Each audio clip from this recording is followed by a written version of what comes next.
தியான நிகழ்ச்சிக்கு உங்களை அழைப்பதில் நான் மிகவும் மகிழ்ச்சி அடைகிறேன்.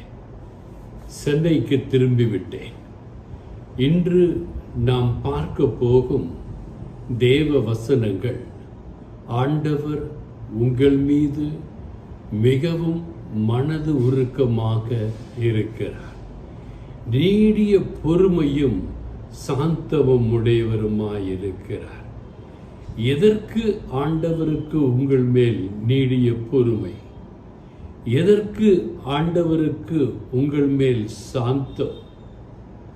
எதற்கு ஆண்டவர் உங்கள் மீது மனம் உருக வேண்டும் என்று சிந்தித்து பார்க்கும் பொழுது, இன்றைய நிகழ்வு, நான் காலை வயநாட்டிலிருந்து வந்த பொழுது ட்ரெயின் லேட்டு வந்து குளிச்சுட்டு ஜெபம் பண்ணிட்டு ஆண்டவரேன்னு கேட்கும் பொழுது